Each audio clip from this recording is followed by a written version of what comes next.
পৃথিবীর বিভিন্ন প্রান্তে প্রতি মুহূর্তে একদিকে যেমন জন্ম নিচ্ছে নবজাতকেরা, তেমনি অপরদিকে নানা কারণে মৃত্যু ঘটছে বহু মানুষের। তবে শিশুর জন্মের সংখ্যা মৃতের সংখ্যার তুলনায় বেশি হওয়ায় জনসংখ্যার বৃদ্ধি ঘটছে সমগ্র বিশ্বে।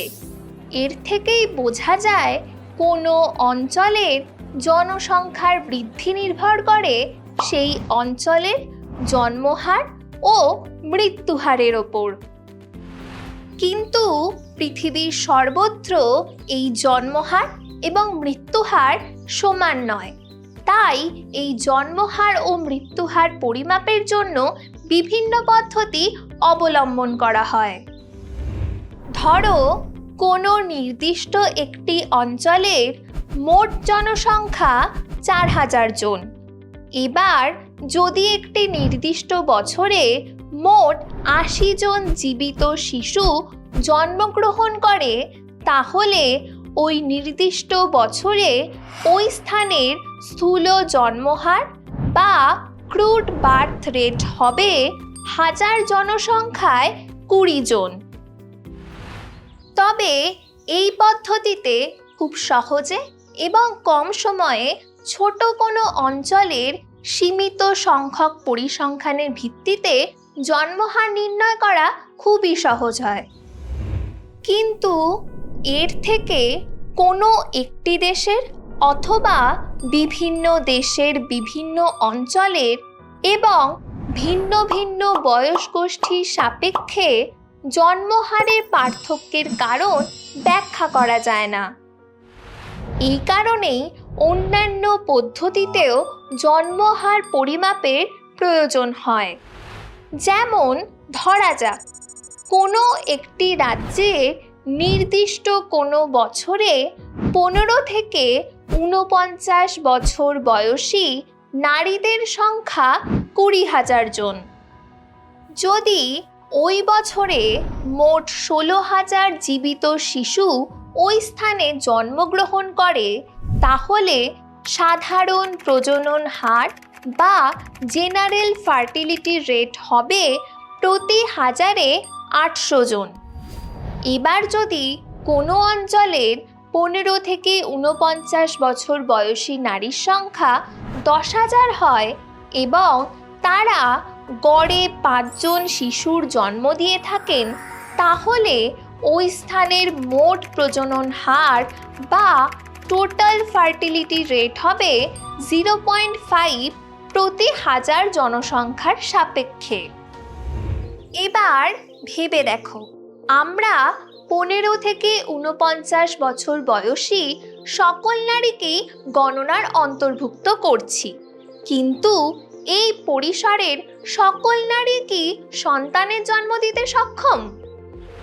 তাই পরিমাপ করা হয় বয়স নির্দিষ্ট প্রজনন হার এবং প্রজননের অনুপাত। প্রথম ক্ষেত্রে ধরা যাক 30 থেকে 40 বছর বয়সী প্রজননে সক্ষম নারী রয়েছেন 2500 জন এবং ওই স্থানে নির্দিষ্ট কোনো বছরে 500 জন শিশু জন্মগ্রহণ করেছে। তাহলে ওই স্থানের বয়স ভিত্তিক প্রজনন হার বা এজ স্পেসিফিক ফার্টিলিটি রেট হবে প্রতি 1000-এ 200 জন। এছাড়া দুটি ভিন্ন অঞ্চলের নারীদের প্রজনন ক্ষমতা তুলনা করতে শিশু ও নারীদের প্রজনন অনুপাত গণনা করা হয়। যদি 5 বছরের কম বয়সী জীবিত শিশুর সংখ্যা 3000 হয় এবং 15 থেকে 49 বছর বয়সী প্রজননে সক্ষম নারীর সংখ্যা 20,000 হয়, তাহলে ফার্টিলিটি রেশিও হবে প্রতি 1000 জনসংখ্যায় 150 জন।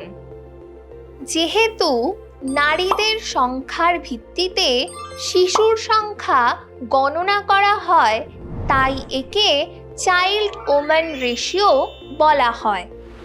এর সঙ্গে কোনো দেশ বা রাজ্যে প্রামাণ্য জন্মহার বোঝার জন্য ওই স্থানের যতজন সম্ভাব্য শিশুর জন্ম হতে পারে এবং ওই স্থানের মোট জনসংখ্যার অনুপাত নির্ণয় করা হয়।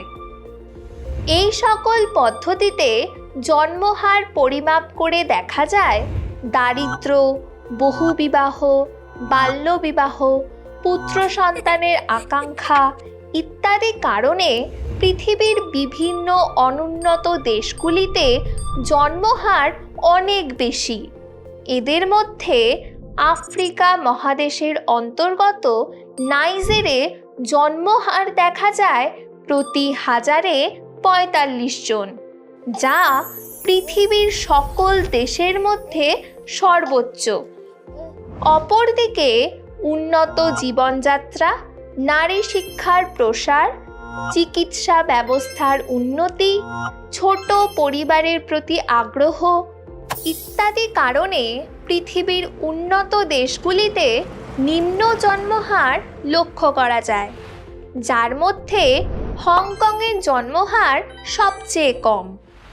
মানুষ তথা পৃথিবীর সকল জীবই জন্মের পর তার জীবন অতিবাহিত করে একসময় মারা যায়, এটাই প্রকৃতির স্বাভাবিক নিয়ম।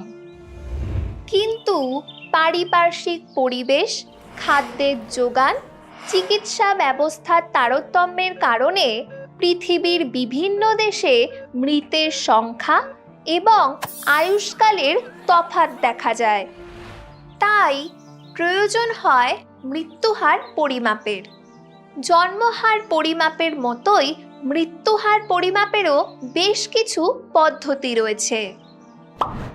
কোনো দেশের মৃত্যুহার পরিমাপের প্রধান 5টি পদ্ধতি রয়েছে। কোনো নির্দিষ্ট বছরে যদি দেশটির মোট জনসংখ্যা 80,000 হয় এবং ওই বছর 6,000 জন মানুষ মারা যান, তাহলে ওই দেশের ওই নির্দিষ্ট বছরে স্থূল মৃত্যুহার হবে প্রতি 1000-এ 75 জন। আবার প্রত্যাশিত আয়ুষ্কাল বোঝার জন্য পরিমাপ করা হয় বয়স ভিত্তিক মৃত্যুহার। ধরা যাক কোনো অঞ্চলে 30 থেকে 40 বছর বয়সী মোট জনসংখ্যা 60,000। ওই নির্দিষ্ট বছরে ওই বয়সশ্রেণীর 1200 জন যদি মারা যান, তাহলে ওই স্থানের বয়ঃক্রমিক মৃত্যুহার বা এজ স্পেসিফিক ডেথ রেট হবে 20 জন প্রতি 1000 জনসংখ্যার নিরিখে। তবে যে কোনো দেশের ক্ষেত্রেই সবচেয়ে গুরুত্বপূর্ণ হল শিশুদের মৃত্যুহার।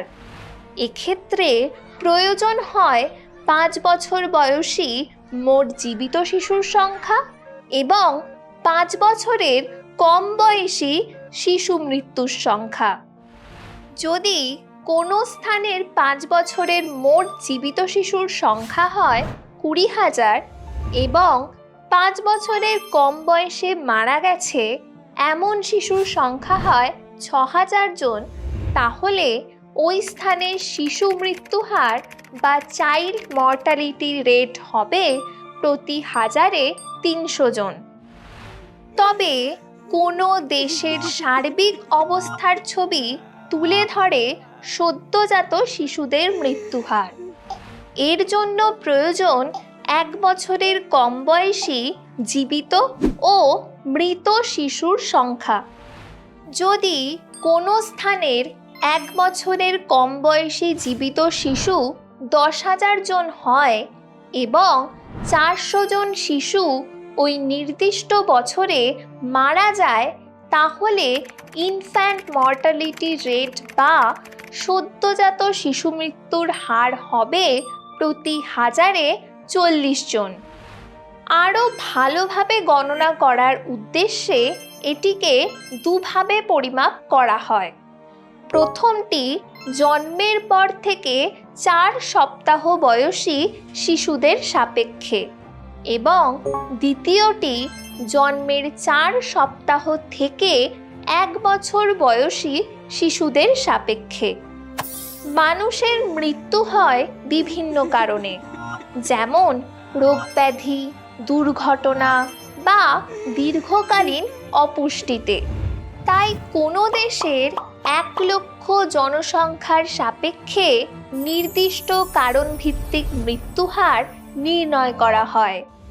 বিশেষত খাদ্যের অভাব, অনুন্নত চিকিৎসা ব্যবস্থা, জীবনযাত্রার নিম্নমান, অস্বাস্থ্যকর পরিবেশে বসবাসের কারণে অনুন্নত ও উন্নয়নশীল দেশে উচ্চ মৃত্যুহার দেখা গেলেও উন্নত দেশগুলিতে উন্নত চিকিৎসা ব্যবস্থা, জীবনযাত্রার উচ্চমান, সুষম খাদ্যের যোগান ইত্যাদি কারণে মৃত্যুহার অত্যন্ত কম। পৃথিবীতে 2024 সালের তথ্যানুসারে সর্বোচ্চ মৃত্যুহার দেখা যায় ইউক্রেনে এবং সর্বনিম্ন মৃত্যুহার দেখা যায় কাতারে। এই পরিসংখ্যান থেকে বুঝতে পারি মানুষের জন্ম ও মৃত্যুর উপরই যে কোনো দেশের জনসংখ্যার বৃদ্ধি নির্ভরশীল। তাহলে তোমরা বুঝতে পারলে তো এর সঠিক পরিমাপ করা কেন এতটা জরুরি? এই সঠিক পরিমাপের মাধ্যমেই আমরা যে কোনো রাজ্য তথা দেশ এবং পৃথিবীর জনসংখ্যার সঠিক চিত্র তুলে ধরতে পারব।